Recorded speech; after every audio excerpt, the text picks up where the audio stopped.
오늘 함께 보실 하나님 말씀은 요한복음 4장 20절부터 24절까지 말씀입니다.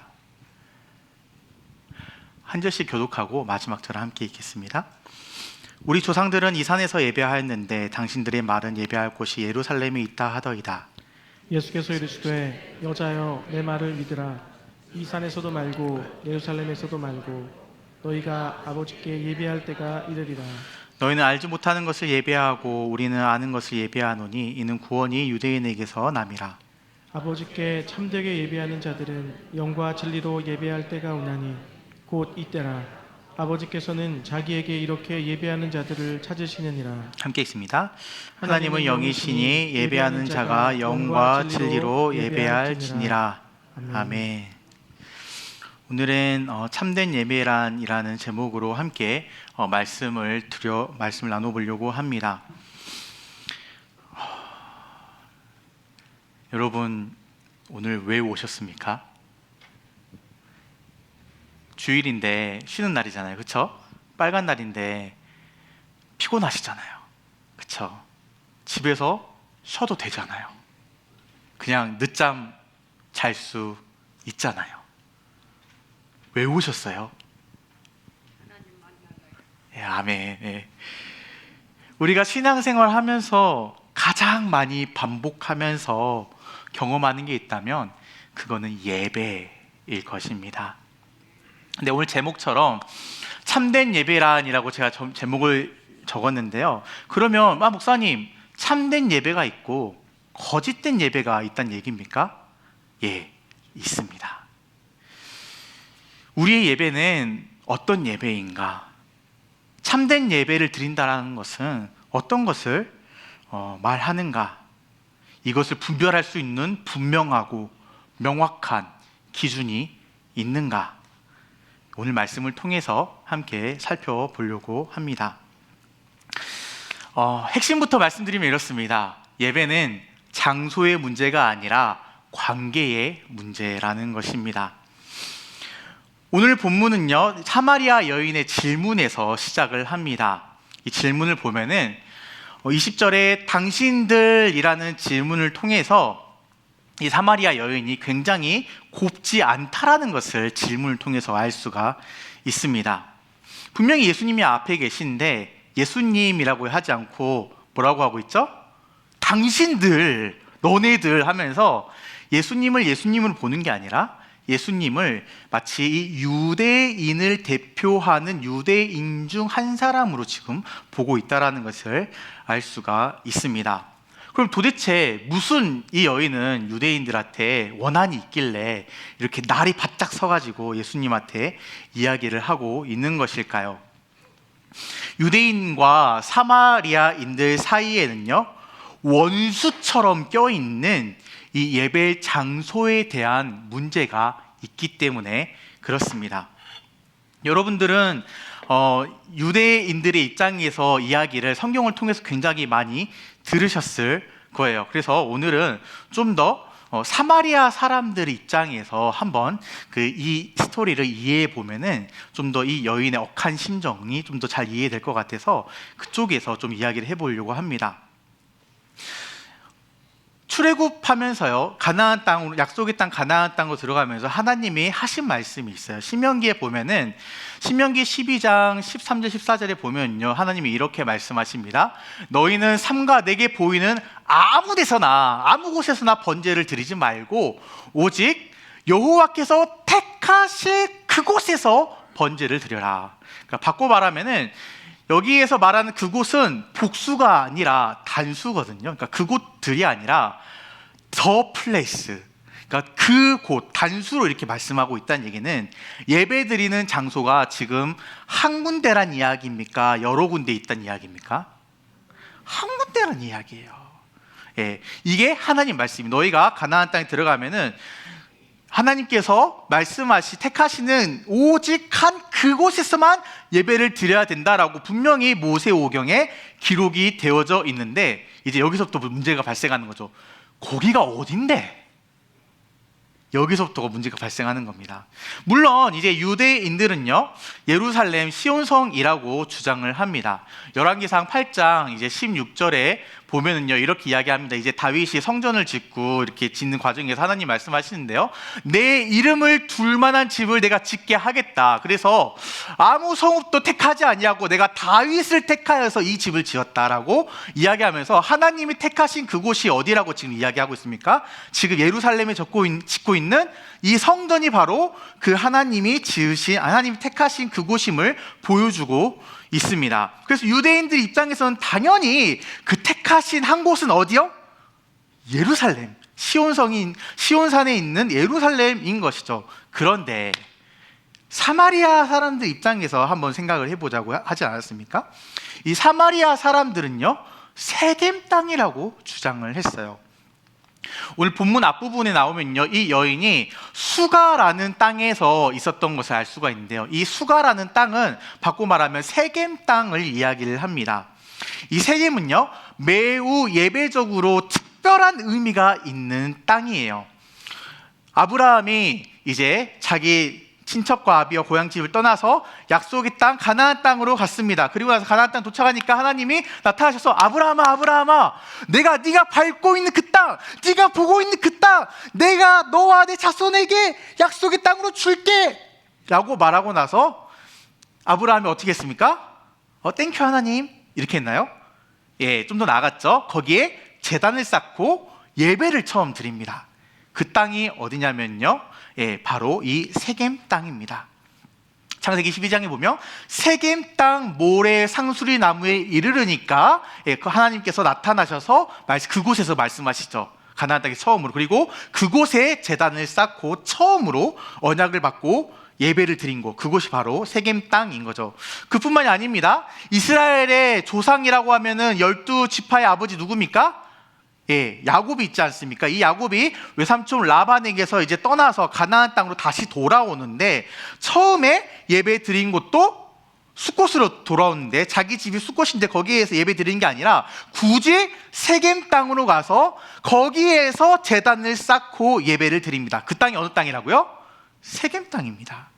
예, 그뿐만 아닙니다. 이스라엘 백성이 애굽 땅에서 종살이를 하고 드디어 출애굽하고 나와왔을 때, 그래서 다시 가나안 땅에 들어왔을 때에 하나님 다시 약속의 땅으로 회복시켜 주셔서 돌아오게 해주셔서 감사합니다 라고 처음 예배드린 곳이 있어요. 어딜까요? 이쯤 되면 좀 눈치를 채시겠죠. 어딜까요? 예, 세겜 땅입니다. 본문에는 이제 에발산이라고 되어 있는데, 에발산이 세겜에 있는 산이에요. 여기 지금 지도로 그 사진을 하나 가져왔는데요, 여기 보면은 가운데가 세겜이라는 도시가 있고, 그 도시 오른쪽에 에발산, 왼쪽에 그리심산이 이렇게 보이시죠? 그래서 그리심산, 에발산이 다 이렇게 세겜 땅에 있는 산이거든요. 그래서 그 에발산에서 예배를 드렸다라고 하는 것은 세겜 땅에서 예배를 드렸다라는 이야기입니다. 다시 돌아와 볼까요? 요셉이, 야, 너네들 출애굽할 때에 분명히 하나님께서 너네들을 약속의 땅으로 돌려보내실 것인데, 그때 나 잊으면 안 돼. 내가 여기서 죽어도 여기 내 유골들을 가지고 약속의 땅에, 내 조상들이 묻힌 그 땅에 나를 돌려보내서 장사시켜 보내줘 라고 요셉이 유언을 남겼었죠. 그래서 이스라엘 백성들이 그 유골을 정말로 출애굽할 때 가지고 나옵니다. 그리고 어디에 묻어줬는지 아십니까? 예, 이쯤 되면 또 눈치가 빠르신 분들은 답이 나오죠. 세겜 땅이었습니다. 예, 조상 대대로, 예, 요셉의 뼈를 세겜에 장사했다라고 이야기를 하고 있죠. 그래서 이 세겜 땅은 무슨 땅입니까? 하나님의 언약을, 약속을 처음 받았던 그 순간부터 우리 이스라엘의 히브리 유대인들의 조상인 아브라함 때부터 대대로 조상들이 계속 가나안 땅 그곳에서 예배를 드려왔던 장소가 지금 어디인 거예요? 세겜 땅인 거예요. 예, 굉장히 예배적으로 특별한 의미가 있는 땅입니다. 그러니까 게다가 역사적인 한이 서려 있어요. 자, 생각을 해보십시오. 아까 우리가 신명기에서 하나님이 뭐라고 하셨죠? 너희는 아무 데서나 예배 드리지 말고 내가 택한 몇 군데? 한 군데에서 예배를 드리라고 했는데, 자, 사마리아 사람들은 그리심산에 지금 성전을 짓고 예배 드리고 있고, 그리고 유다 사람들은 어디에 지금 짓고 있으면 시온산에 예루살렘 성전에 지어서 거기서 예배 드리고 있어요. 그럼 몇 군데에서 지금 드리고 있는 거예요? 2군데에서 드리고 있는 거잖아요. 그럼 서로가 서로를 바라볼 때 어떤 시각으로 바라보겠습니까? 야야야야야, 너 틀렸어. 너 이단이야. 너 봐, 지금 하나님 말씀이 한 군데서 예배 드리라고 했잖아. 근데 너 거기서 예배 드리면 안 돼. 여기서 드려야 돼. 라고 이야기를 하는 거죠. 그래서 사마리아 사람들은 계속 여기 세겜 땅에서 드려야 된다라고 이야기를 하는 거고, 유다 사람들은 아니다, 이 예루살렘에서 드려야 된다라고 이야기를 하는데, 구약 성경이 끝나고 신약 성경이 시작하는 그 중간 시대를 중간기라고 하거든요. 근데 이 중간기에 그 전쟁이 하나 일어납니다. 어떤 일이냐면, 이제 이스라엘 백성들이 포로로 이렇게 잡혀 있다가 잠깐이지만 중간에 살짝 독립 국가로 있었던 기간이 있었어요. 그때 이제 마카비 혁명이라고 하는데요. 전쟁을 해서 로마 군대를 무찌르고 잠깐 독립했던 적이 있었는데, 그때 있었던 이제 그 기원전 128년 전에요. 요한 히르카누스라는 그 이제 마카비 혁명 때에 혁명을 이끌었던 왕이 있습니다. 이스라엘에. 그 이스라엘 왕이 종교 개혁을 단행한 거예요. 무슨 종교 개혁이었겠습니까? 우리가 하나님 말씀대로 살아야 된다. 하나님 말씀은 몇 군데에서 예배드려라?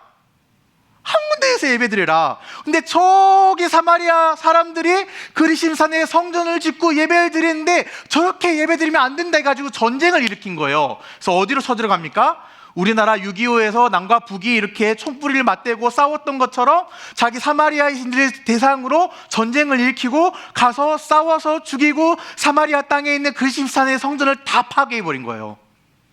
그 중간기 시간대에 어디서 예배 드리냐, 이 문제를 가지고 종교개혁을 일으키겠다고. 그러니까 엄청난 일인 거죠.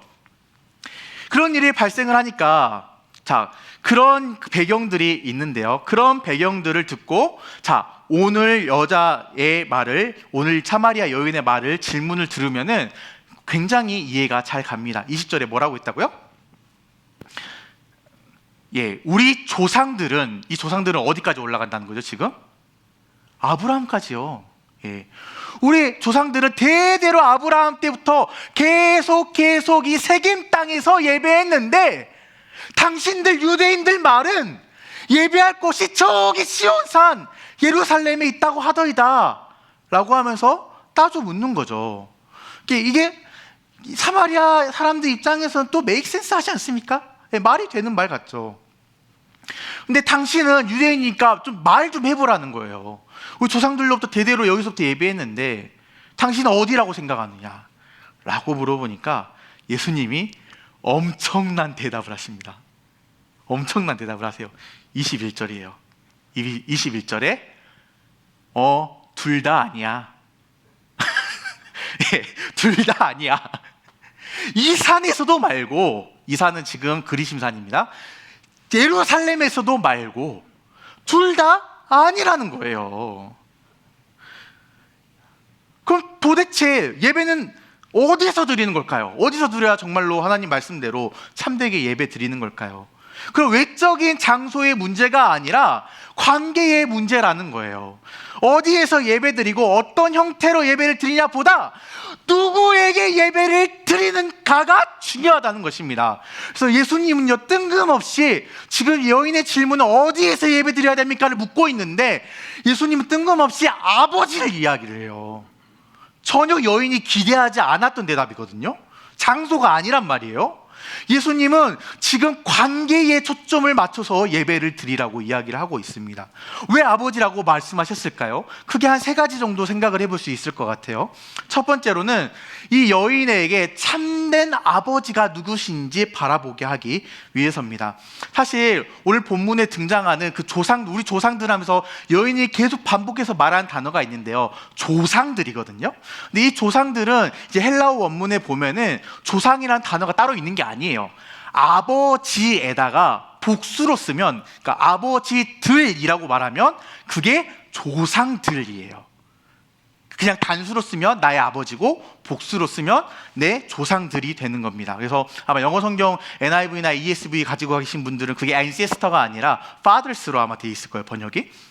네, 조상들 계속 그러니까 아버지라는 단어를 계속 사용하고 있는 거예요. 이 여인이 조상들이 계속 여기서 내 아버지가 계속 여기서 예배를 드렸고 대대로 아버지들이 여기서 예배를 드렸고 계속 아버지 하니까 지금 예수님이 말씀하시는 거예요. 너 아버지가 그렇게 중요하니? 너 아버지가 예배드린 장소가 그렇게 중요해? 예배드린 데 있어서 너네 아버지들이 어디서 예배를 드린 게 중요한 게 아니라 너의 참된 그 아버지, the father, 그 아버지께 예배할 때가 지금 왔다라는 거예요. 네가 신경 써야 될 것은 너의 조상들 아버지들이 어떻게 했느냐가 아니라 너를 창조하시고 너의 진짜 아버지이신 그 하나님께 네가 예배를 지금 드리고 있는가 없는가가 더 중요하다는 이야기를 하고 있는 겁니다. 두 번째로 이 아버지라는 단어를 쓰면서요, 또 생각해 볼 수가 있는 것은 아버지라는 단어에는요 같이 딸려오는 한 가지 개념이 하나 있어요. 그건 뭐냐면 자식이에요. 자식. 결혼을 아무리 했어도 자식이 없으면 아버지가 됩니까? 안 됩니까? 안 되잖아요. 여기서 아버지라고 말하면서 아버지께 예배를 드린다라는 말은요, 그의 자녀가 아버지께 예배를 드릴 수 있다는 이야기예요. 이 산, 저 산이 지금 문제가 아니라 내가 주의 자녀이냐 아니냐가 지금 중요하다고 이야기를 하고 계시는 거예요. 그러면 주님, 난 참되게 예배 드리고 싶은데 주의 자녀가 예배를 드리는 게 참되다면 어떻게 주의 자녀가 될 수 있습니까? 물어볼 수 있지 않겠습니까? 이미 이 요한복음에서는 앞에서 그 이야기를 해주고 있습니다. 요한복음 1장 12절에 보면요, 뭐라고 이야기를 합니까? 같이 한번 읽어볼까요? 시작. 하나님의 자녀가 되는 권세를 주셨으니. 아멘. 하나님의 자녀가 되는 방법이 있대요. 뭐라고 얘기합니까? 영접하는 자, 곧 그 이름을 믿는 자들이라고 이야기를 하고 있는 거죠. 예. 그래서 너네는 아버지라는 얘기를 하면서 너네는 자녀로서 지금 아버지께 예배를 드리고 있는가를 돌아보게 하셨다는 거죠. 그리고 마지막 세 번째는 예수님은 하나님의 아들이신 자기 자신에 대해서 말하고 싶어 하셨기 때문입니다. 왜 그렇습니까? 아버지께서 아들에게 이 모든 것들을 다 맡기셨기 때문입니다. 요한복음에는요, 기록하는 독특한 이 글 쓰는 기술이 하나가 있는데요, 그게 뭐냐면 아버지라는 단어가 나오면 항상 아들이라는 단어를 짝지어서 이렇게 글을 적어요. 그래서 그 본문에 보면 여러 가지가 있는데요, 몇 개만 해요. 아버지께서 아들을 사랑하사 만물을 다 그의 손에 주셨다. 그리고 아들이 아버지께 하신 일을 보지 않고서는 아무것도 스스로 할 수 없나니 아버지께서 행하신 그것을 아들도 한다 라고 이야기를 하죠. 아버지께서 아들을 사랑하시고 아버지께서 죽은 자들 일으키실 것처럼 아들도 죽은 자들 가운데로 원하는 사람들이 일으킨다. 아버지께서 아무도 심판하지 않고 그 심판의 권세를 아들에게 주셨다. 아버지를 공경하는 것 같이 아들을 공경하게 하려고 이 모든 것을 하신다. 그리고 아버지께서 자기 속에 생명이 있음 같이 아들 속에도 생명을 있게 하셨다. 아버지로 하여금 아들로 말미암아 영광을 받으시게 하려 함이라. 그래서 아버지라는 단어가 나오면 항상 아들이라는 단어를 짝지어서 이렇게 적거든요. 근데 이렇게 일부러 그 묶어서 기록하고 있는 의도가 있습니다. 다 하나예요. 뭐냐면요, 한마디를 하고 싶은 거예요. 아버지가 아들에게 모든 것을 다 줬다. 모든 것을 다 위임했다. 아버지가 원래 죽은 사람들 살릴 수 있는 권세가 있거든. 근데 뭐라고 하시죠? 아들이 원하는 사람을 살리도록 하셨다. 아버지가 심판하실 권세가 있는데 아들이 심판하게 하셨다. 심지어 뭐라고 합니까? 아버지를 만나려면은 아버지를 만나러 온 게 아니라 누구를 만나라고 해요? 아들을 만나라고 하세요. 모든 것을 다 아들에게 위임했다라고 이야기를 합니다. 그래서 요한복음 2장 19절 21절에 보면은 그렇기 때문에 예수님이 이런 얘기 하시죠. 내가 성전이다. 성전이 어디입니까? 하나님께 예배드리는 곳이잖아요. 하나님을 만나러 오는 곳이잖아요. 사람들은 그 성전이 눈에 보이는 성전이라고 했지만 예수님은 뭐라고 하십니까? 내가 성전이다. 나한테 와야, 나를 만나야 하나님께 예배드릴 수 있고 나를 만나야 하나님을 만난 것이다 라고 이야기하고 계시지 않습니까? 그리고 나서 이어지는 22절에는요, 너희는 알지 못하는 것을 예배하고 우리는 아는 것을 예배한다라고 이야기를 합니다. 유대인들은 이제 구원을 알고 사마리아인들은 모른다, 뭐 그런 말은 아닙니다. 요한복음 8장에 보면은요, 예수님 유대인들 향해서 너희들도 모른다, 너희는 나를 알지도 못하고 내 아버지도 알지 못하는 유대인들한테 하신 말씀이거든요. 그러니까 유대인들은 알고 사마리아인들은 모른다, 그런 얘기를 하고 계신 게 아니에요. 이 하나님의 아들이, 지금 말하고 있는 이 하나님의 아들이, 약속된 메시아가 구약의 많은 선지자들을 통해서 말한 그 유대인을 통해서, 다윗의 후손을 통해서 나온다라는 말을 하고 있는 거예요. 왜 그러냐면 사마리아인들은 모세 오경 말고는 인정하지 않았거든요. 근데 선지자들의 말이, 예언이 맞다라는 거죠. 그러므로 예배는 어떻게 드려야 됩니까? 우리가 너무나 잘 알고 있는 23절, 24절에 나오는 이야기입니다. 23절에서 설명하는 참된 예배는 영과 진리로 드리는 예배라고 하는 거예요. 그러면은 영으로 어떻게 드립니까? 우리가 무슨 그냥 악기로 할 수도 있고 여러 가지로 할 수 있잖아요. 이 영으로 어떻게 드리나요? 요한복음 3장 6절에는 이렇게 이야기를 합니다. 육으로 난 것은 육이요, 영으로 난 것은 영이니. 영이 등장을 했네요. 근데 이 영을 어떻게 받습니까? 이어지는 부분 보니까 성령으로 난 사람도 다 그러하다. 그러니까 우리가 영이 필요한데, 참된 예배를 드리려면 영이 필요한데, 이 영을 어떻게 받는다고요? 성령이 이 영을 낳아주신대요. 영이 영을 낳아서 우리가 받게 된다라는 것입니다. 그리고 그 영을 낳는 성령님을 통하여서 우리가 새롭게 영이 태어나야만, 바꿔 말하면 거듭나야만 우리가 예배를 영으로 드릴 수 있게 된다라는 얘기입니다. 두 번째로, 진리로 어떻게 예배 드립니까? 우리가 너무나 잘 아는 말씀이죠. 요한복음 14장 6절에 보면 예수님이 내가 곧 진리요 길이요 진리요 생명이라고 말씀을 하십니다. 합쳐서 말하면은 결국 한 가지예요. 무슨 말입니까?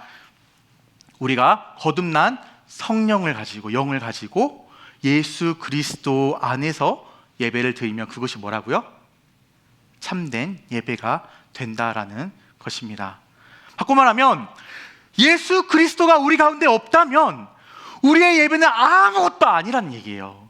지금 제가 하고 있는 이 설교도, 여러분들이 여기에 예배드리겠다고 오셔서 앉아있는 이 시간도 여러분들의 생각 속에, 마음 속에, 여러분들의 영 속에 예수 그리스도가 없다면 이거 다 찌꺼러니까요. 아무것도 아니라는 이야기입니다. 그것도 반대로 이야기를 하면 우리가 성령으로 예수님의 가르침 가운데 살아가는 모든 곳은 어떤 자리라고 이야기를 하고 있는 겁니까? 영과 진리를 드리는 그곳, 예배의 자리라고 이야기를 하고 있는 거예요. 주일에 교회에 나오는 것뿐만 아니라 우리 가정에 예수님을 모시면 가정이 예배의 자리가 되고요, 내 직장에 예수님을 모시면 직장이 예배드리는 자리가 되고요, 비즈니스도, 우리 교회도, 섬김의 모임도, 그곳에 예수님을 믿는 사람들이, 거듭난 영을 가진 사람들이 예수님의 가르침을 가지고 함께 살아가면 그곳이 바로 예배의 장소가 된다라는 것입니다. 우리의 모든 삶에 예수님의 임재를 바라보면 바로 그곳이 예배의 장소가 된다라는 이야기입니다. 이곳이 아니라, 저 산이 아니라 바로 영과 진리로 예배하는 그곳이 예배의 장소라는 거예요.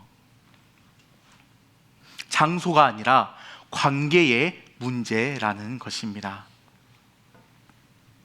반대로 말하면 우리의 본성을 따라서 우리의 경험과 생각을 가지고 살아가면은 그건 예배가 아니란 이야기입니다. 우리의 삶이 예배가 되게 하고, 가정이 예배가 되게 하고, 섬김의 모임이 예배가 되게 하고, 교회가, 내 머릿속이, 내 감정이, 내 입술이 예배가 되게 할 때에 우리는 우리 삶의 모든 순간에 예배드리면서 살게 될 줄 믿습니다. 이게 근데 쉽지가 않죠. 저도 이제 가끔씩 아내랑 자주는 아닙니다. 부부 싸움을 하다 보면 그런 생각이 들 때가 있어요. 얘기를 하다 보면 제가 보통 말로는 못 이기는데, 얘기를 하다 보면 제가 잘못한 걸 느껴요. 내가 잘못한 것 같은데? 그런데 거기에서 미안하다는 말을 못 하겠어요. 왜 그렇죠? 제가 잘못했다라고 지호야 네가 잘못한 것 같은데, 너 지금 미안하다고 말하고 빨리 사과해야 될 것 같은데 라고 말하는 생각이 아니라, 너 지금 말하면 지는 거야, 너 자존심 지켜, 너 지금 말하면 안 돼 라고 말하는 제 자존심 사이에서 누가 저를 지배하고 있는 겁니까? 제 자존심이 저를 지배하고 있으니까 그런 거예요. 그런데 제가 이걸 모릅니까? 제가 잘못했다는 거 모릅니까? 알아요. 모르는 게 아니에요. 그런데 알면 해야 되는데 그게 안 돼요. 누가 나를, 내가 아냐 모르냐의 문제가 아닌 거예요. 누가 나를 지배하게 놔둘 것인가. 예배도 마찬가지입니다, 여러분. 여러분들이 어떤 게 참된 예배인지 모르는 게 아니에요. 다 아시잖아요.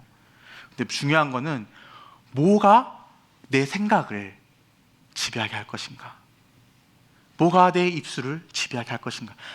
지금 예배 끝날 때 된 것 같은데 왜 목사님 예배를 안 끝내지? 라고 머릿속에 생각하고 있다면, 뭐가 지금 내 생각을 지배하고 있는 겁니까? 빨리 가서 밥 먹고 싶은 생각, 지배하고 있는 거죠. 예배는 성령으로 거듭난 사람이 진리, 예수님의 말씀 가운데에서 살아가는 모든 순간이 예배인 줄 믿으시길 바랍니다. 이 산도 아니고 저 산도 아니라 관계의, 하나님과의 관계의 문제라는 것이죠. 기도하겠습니다. 하나님 감사합니다. 하나님, 주일날만 차를 몰고 와서 예배드리는 이 시간만 예배 시간이 아니라 우리가 예수님을 믿고 거듭난 이후부터 주의 말씀을 따라 살아가는 모든 삶의 순간이 예배인 줄 믿습니다. 이 시간 이후에 모든 예배의 시간 동안 함께하여 주시옵소서. 우리 가정 가운데에 예배를 드리게 하시고, 우리의 자녀들이 예배를 드리게 하시고, 우리 섬김회가 예배를 드리게 하셔서 우리 가운데에 예수 그리스도만 풍성해지는 저희 교회 공동체 될 수 있도록 은혜를 내려 주시옵소서. 감사함이 예수님의 이름으로 기도드렸습니다. 아멘.